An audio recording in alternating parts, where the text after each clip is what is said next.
Hi everyone and welcome back to the George Collection. I'm Rachel Rightside Blonde. Had a nice little trip to Detroit last weekend and it happened to be my 40th birthday.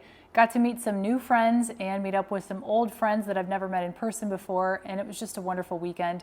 While I was there, I kept looking at my wrist, like what time is it?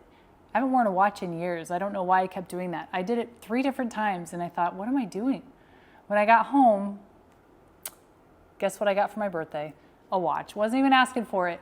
What does this mean? I don't know. Maybe it's our time. Maybe our time is coming. I hope that's what it means. Today I want to talk about the September 1997 issue of George with Kate Moss on the cover, dressed as Eve, or should I say undressed as Eve. And this is the 20 most fascinating women in politics. I really want to focus on one woman in particular, and it happens to be on page 111, which this is episode 111. But before we go into that article, I want to highlight some of this editor's letter from John Kennedy Jr. It says, "Don't sit under the apple tree. I've learned a lot about temptation recently, but that doesn't make me desire any less. If anything, to be reminded of the possible perils of succumbing to what's forbidden only makes it more alluring. But while I'm playing Hamlet with my willpower, should I or shouldn't I, there's always the distraction of gawking at the travails of those who simply couldn't resist.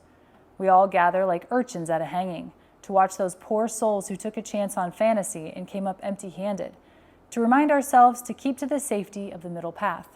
An article I just read gave a name to the kind of temptation I'm talking about. It's not a striking body or a pile of money or a new toy, but something more intangible. It's the inevitable byproduct of living a respectable life. The author surmised that the more we live a life governed by conventional norms of proper behavior and the nicer and more responsible we force ourselves to be, the further we drift from the essence of our true self, one that's ruled by passion and instinct. Give in to your deepest longings, like Mike Tyson, and chomp off your tormentor's ear, and become an outcast, conform utterly, and endure a potentially dispiriting, suffocating life. I've seen this cycle up close in the past year. 2 members of my family chased an idealized alternative to their life. One left an embittered wife, and another, in what looked to be a hedge against mortality, fell in love with youth and surrendered his judgment in the process. Both became poster boys for bad behavior. Perhaps they deserved it. Perhaps they should have known better. To whom much is given, much is expected, right? The interesting thing was the ferocious condemnation of their excursions beyond the bounds of acceptable behavior. Since when does someone need to apologize on television for getting divorced? But perhaps there was some comfort in watching the necessary order assert itself. The discontents of civilized life look positively benign when compared with the holy terror visited upon the brave and stupid. But who needs another pantload of platitudes about women becoming the new potent force in American politics? That sounds like campaign sloganeering. And since the airwaves are election-free at the moment, I want to keep the peace. Our 20 women fascinate, ultimately because a part of us wants to be like them. Their collective example is the latest rage. Each has, in her own way, stretched the boundaries of conventional behavior, not all of them in soothing ways. Some have done men's work better than men have. Others relied on charms that are singularly feminine. Some have behaved exquisitely, and others exquisitely badly. But they have each stepped outside the well-trodden middle path because the rest of us are in the way. And frankly, they don't care what we think. And in doing so, they make us feel tempted to do the same. This editor's letter caused quite the stir. Number 1, because of the picture.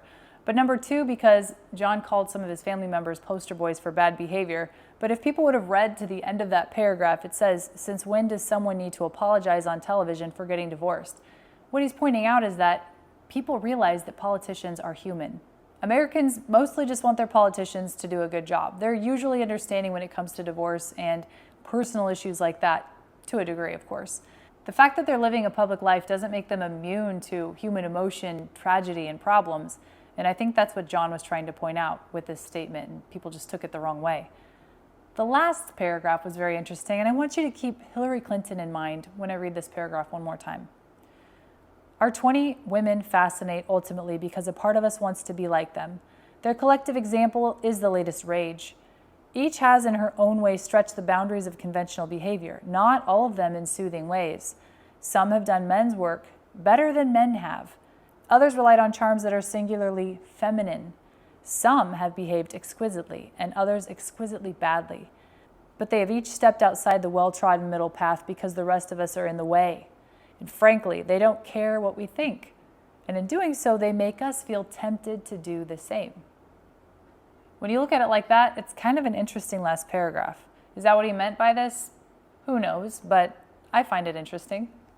Let's move on to the article. Turning to page 111, it says, Women Who Rule, from the glorious to the notorious, the 20 most fascinating women in politics. And right there on page 110, and the very first woman named is Anne Heche.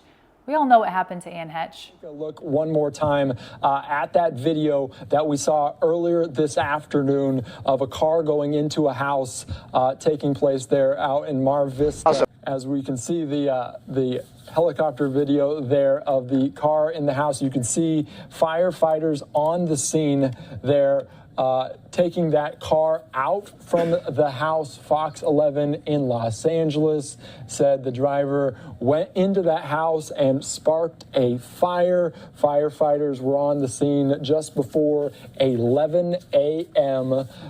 on the West Coast. A car, a Mini Cooper, you can see there, went through the house, causing a massive fire.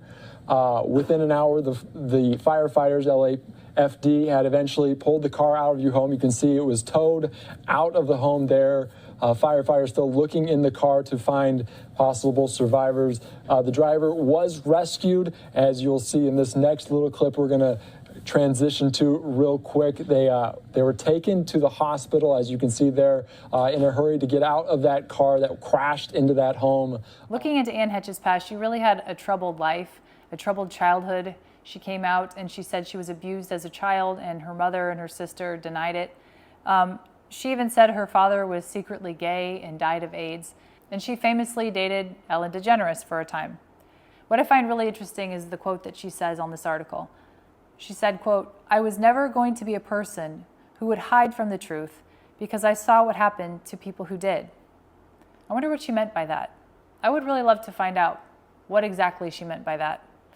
Some of the other people George chose for their 20 most fascinating women in politics were Madeleine Albright, Kay Coles James, Jeanne Shaheen, Alma Powell, Paula Jones, Jennifer Dunn, Chelsea Clinton, Lisa Leslie, basketball star, Kelly Flynn, Ann Coulter, Carol Browner, Beverly Harvard, Patsy Ramsey, the mother of John Benet Ramsey, Jennifer McVeigh, the sister of Timothy McVeigh, Lauryn Hill, the hip-hop artist, Joan Kroc, Maureen Dowd, Geraldine Laybourne, and Susan Molinari. That was a very diverse list of women. We have an actress, some politicians, a cop, an R&B artist, a bomber's sister, and the mother of a murdered little girl. A lot of those events were kind of mysterious in nature. It makes you wonder why they chose those women, if they were trying to shine a light on the circumstances surrounding them, or if they just picked those women because they really thought they were that fascinating. If this list was recreated today, it'd be interesting to see who the 20 most fascinating women in politics were.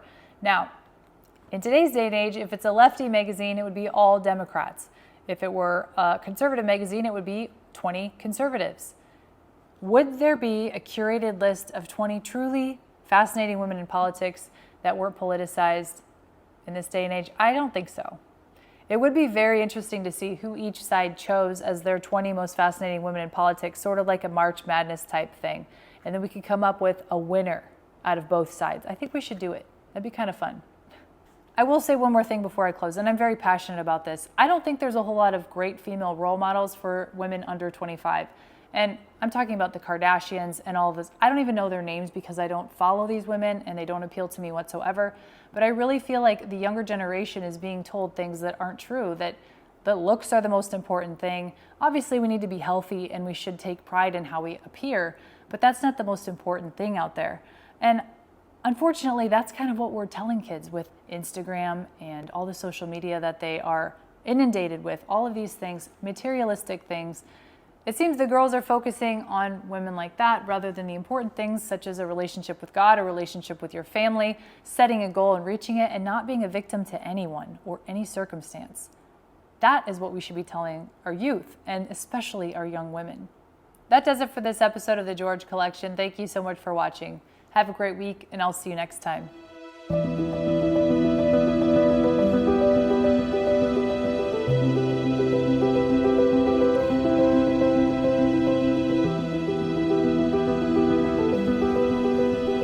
of this extraordinary magazine, George, which is a hoot of a magazine. I thought you were a lawyer. I was. What happened? Well, we decided, I mean, actually taking cue from folks like yourself and you around the 1992 election, that there was an opportunity here to change the definition of a political magazine. Certainly the way Americans were accessing information about politics and politicians was changing. Candidates were appearing on late night talk shows, on talk radio, on sitcoms, and there was a kind of a leveling process, and while the rest of media clearly had caught up with that, we felt that political magazines per se hadn't. Your mother was a hell of an editor at Doubleday. That's what I hear. Would she have liked George? I think she would have.